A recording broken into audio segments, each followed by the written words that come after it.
Hello students, आज मैं आपके साथ डिस्कस करूंगी treatment of abnormal gain, treatment of abnormal effectiveness. मतलब कि जैसे कि हम अभी तक मैंने आपके साथ ये एग्जांपल की ना कि कंपनी है वो 1000 यूनिट बनाती है, 3 केस इसलिए और 50 उसके नॉर्मली ख़राब होने हैं, मतलब 950 प्रोडक्शन होनी है। पहला हमने ये केस लिया था नॉर्मल लॉस 50 होना ही होना है। दूसरा मैंने आपके सामने केस लिया था कि 950 तो होना ही होना था, लेकिन 850 यूनिट हुआ आउटपुट हुई।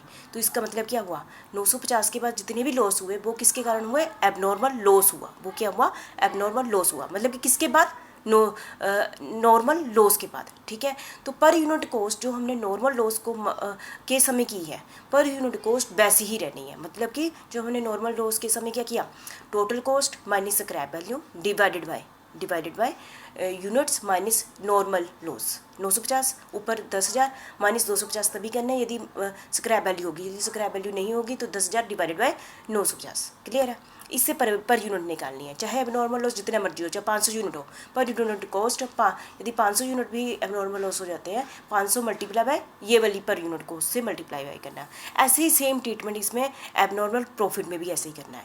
जो पर यूनिट हम पहले ही निकाल चुके हैं, कैसे निकाल चुके हैं, 10,000 माइनस स्क्रैप वैल्यू यदि है तो, नहीं तो 10,000 ही रहना है, डिवाइडेड बाय 950 पर यूनिट आ गई। ठीक है, उसके बाद हम देखेंगे नॉर्मल गेन हुआ है कि एबनॉर्मल गेन हुआ है कि एबनॉर्मल लॉस हुआ है।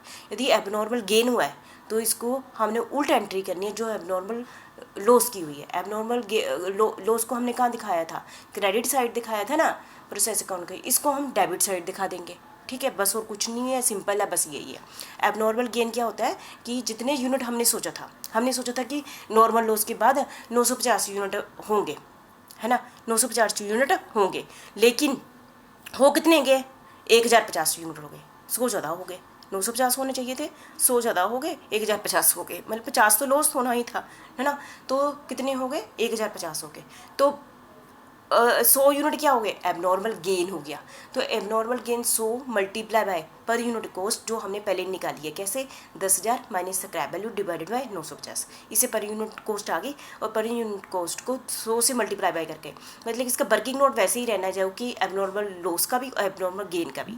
यदि लॉस है तो उसको हम कहाँ लिख देंगे, क्रेडिट साइड लिख देंगे, गेन है तो उसको डेबिट साइड लिख देंगे। बाकी अमाउंट अपने अकॉर्डिंग एडजस्टमेंट हो जाएगा जो मैं अभी आपको बताऊंगी। ठीक है, तो एबनॉर्मल इफेक्टिवनेस का मतलब क्या, एबनॉर्मल गेन किसे कहते हैं, sometime the actual loss in a process is less than, मतलब कि जो एक्चुअल लॉस है, हम सोचते हैं कि 50 लॉस होगा, 950 होगा, लेकिन एक्चुअल में ऐसा होता नहीं है, become more than normal unit production. जैसे मैंने बोला 950 यूनिट होने चाहिए, वैसे तो हम 1050 नॉर्मल यूनिट लॉस को माइनस करते हैं, 950 यूनिट होने चाहिए, लेकिन कई बार ये होता है कि प्रोडक्शन ज़्यादा हो गई, 1050 हो गए।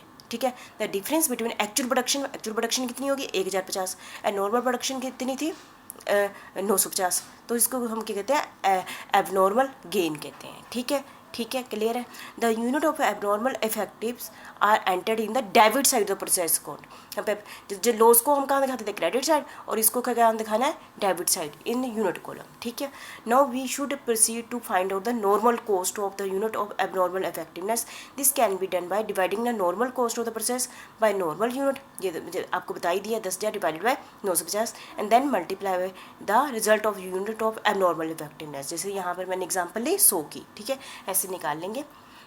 फॉर क्लोजिंग देखो हमारा नॉर्मल लॉस कितना है, वैसे तो इस स्लाइड का कोई मतलब नहीं है, खुद ही सोचो, पर हमने नॉर्मल लॉस में 50 यूनिट ऊपर दिखाने हैं। ठीक है, यदि स्क्रैप वैल्यू तो अमाउंट में दिखाना, नहीं तो नहीं दिखाना। ठीक है, तो खुद ही सोचो, तो यदि हम नॉर्मल लॉस ना भी होता, है ना, एबनॉर्मल गेन होता ना, 1000 प्लस 1100 होना था, लेकिन ये जो हमारी एबनॉर्मल गेन है वो नॉर्मल लॉस से ज़्यादा हो गया है।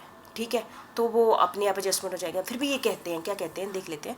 Normal wastage account is debited with the total amount and value of the normal wastage, but in case abnormal effectiveness, actual wastage is less than the normal wastage, hence such amount is not realized by selling normal wastage unit as it has been shown in the debit side of the normal wastage account. For the deficiency of the sale flowing entry is done. Cost of the abnormal gain कैसे निकालेंगे, cost of the abnormal gain कैसे निकालेंगे, मैंने इसकी नहीं लिखी है formula, एक मैं बता देती हूँ। बस मैंने बोला ये पूरा सेम टू सेम है। टोटल एक्सपेंडिचर हमारी 10,000 माइनस स्क्रैप वैल्यू कितनी थी, 250, 250, यूनिट के थे 1000 माइनस 50, 950, ऊपर के 9750 डिवाइडेड बाय 9,950 है ना 1000 यूनिट, और कितने आ गया 10 रुपये 26 पैसे आ गए, 100 से मल्टीप्लाई कर दिया तो यूनिट ऑफ एबनॉर्मल गेन का अमाउंट हमारे पास आ गया। ठीक है, फिर भी जैसे कि मैंने एक एग्जाम्पल रखी हुई है 1000 यूनिट और 10,000 total amount, abnormal gain abnormal loss 50, यहाँ पर मैंने स्क्रैप वैल्यू नहीं ली है, इसका मतलब 10,000 में से स्क्रैप वैल्यू माइनस नहीं होगी, नील होगी तो 10,000 रहेगा। यदि यहाँ स्क्रैप वैल्यू होती तो 10,000 माइनस 250 करने थे। ठीक है, 2 एग्जाम्पल ली हुई ना, तो 10,000 डिवाइडेड बाय कितने पर यूनिट से करना है, हमने अभी एबनॉर्मल लॉस और एबनॉर्मल गेन को नहीं देखना है पर यूनिट निकालते समय।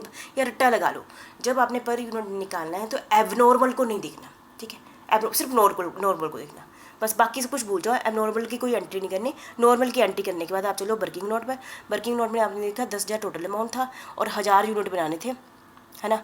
अभी एबनॉर्मल को नहीं देखना, 1000 यूनिट में 50 लॉस हो गया, 10,000 divide by 950 per unit cost आ जाएगी।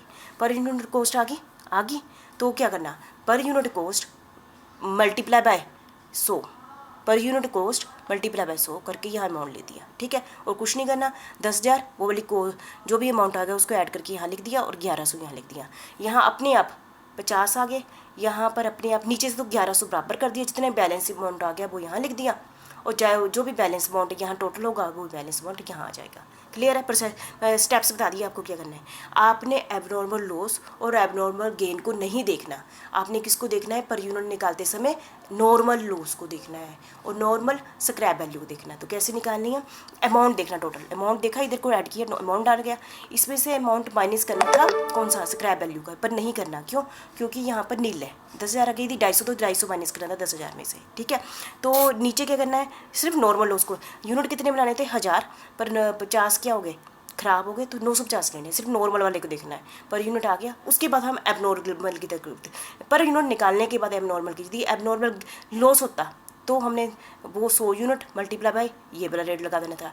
यदि एबनॉर्मल क्या हुआ, प्रॉफिट हुआ है तो इस साइड चले गए, 100 मल्टीप्लाई बाय ये वाला रेट लगा के इधर लिख दिया, बस बाकी अमाउंट उसके अकॉर्डिंग एडजस्टमेंट हो जाएगी। फिर 10,000 में वो वाला अमाउंट ऐड करके नीचे टोटल अमाउंट आ गया, ये टोटल वाला इधर उतार लिया, 50 का नील हो गया, जितने बैलेंसिंग फिगर आ गई वो यहाँ आ गई, तो ये हमारा हो गया प्रोसेस बी अकाउंट हो गया in case of abnormal gain. ठीक है, मतलब कि यदि आपका बहुत अच्छे से यही क्लियर हो गया क्या नॉर्मल लॉस की एडजस्टमेंट, तो एबनॉर्मल पर यूनिट को निकालना, पर यूनिट अच्छे से निकल गया ना, फिर तो कोई प्रॉब्लम ही नहीं है। ठीक है, फिर यदि पर यूनिट को आप ऐसे भी निकालो 10,050 पर यूनिट को मल्टीप्लाई करो तो ये वाला अमाउंट बराबर ही आएगा। ठीक है, थैंक यू वेरी मच।